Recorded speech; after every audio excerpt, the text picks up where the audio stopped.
sometimes seen as an heir to iconic radio provocateurs of an early era like Father Coughlin, who emerged during the Great Depression as an outspoken critic of both capitalist excess and the communist menace. He later became a more marginal figure railing against Jewish bankers. That's not me, that's Father Coughlin. Although I don't particularly like bankers to begin with. Whether they're Gentiles or Jews doesn't matter to me. All you got to do is look at Goldman Sachs.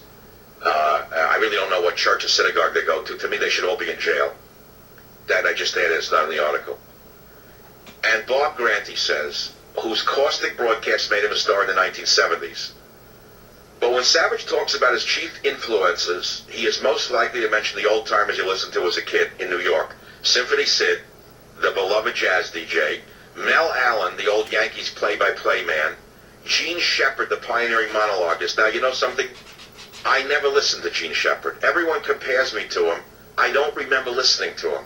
I'm not trying to knock the guy. I mean, I know he's good. I never listened to him. I never listened to talk radio as a kid. My father had found out listening to talk radio, but he died in 1970.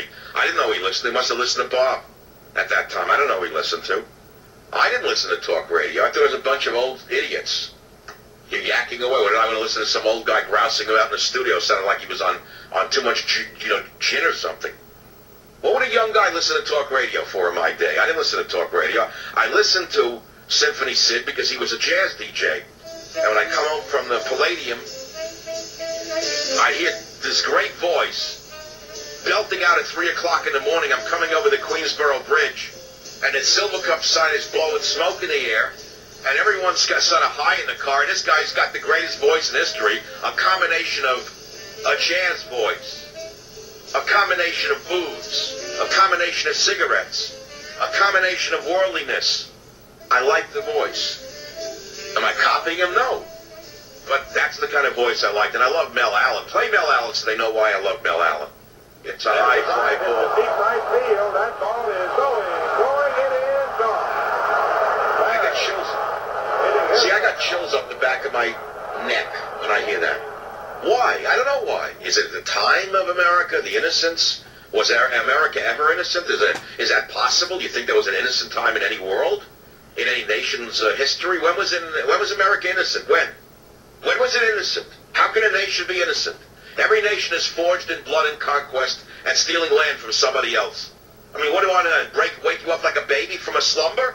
Name a nation that wasn't forged in blood and guts and stealing land from the previous inhabitants. Can you name one nation?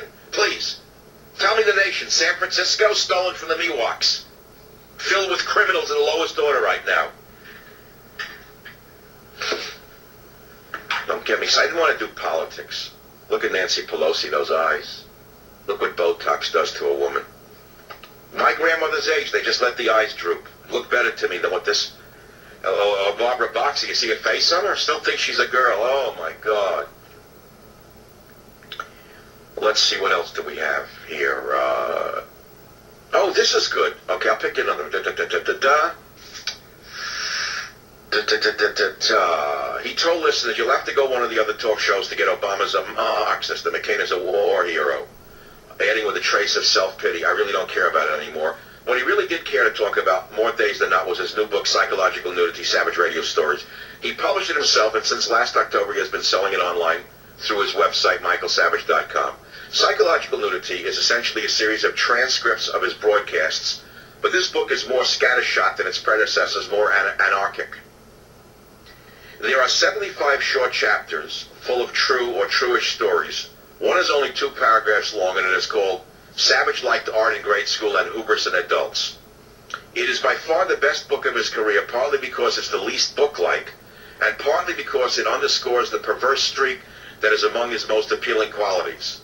What other political firebrand would self-publish a book of autobiographical anecdotes at the peak of election season? You see what he means by perverse? Don't you get it? See, many of you live in such limited worlds that you say when you see perverse you think sexuality. But it has a bigger meaning than that. See, there's an education here. That's what I love about it. He writes well. Now that the Obama era has begun, Savage has been stirred to action by a series of outrages. The Department of Homeland Security report on right-wing extremism, the threats to states' rights, the specter of creeping socialism. But some of his best broadcasts have little to do with the news. One day he reminisced about working as a caddy in the Catskills.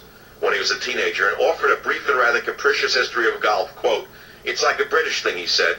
"People had nothing to do with themselves after they pillaged the colonies." I don't even remember these one-liners, but I'm good. News Talk AM 580 WDVO.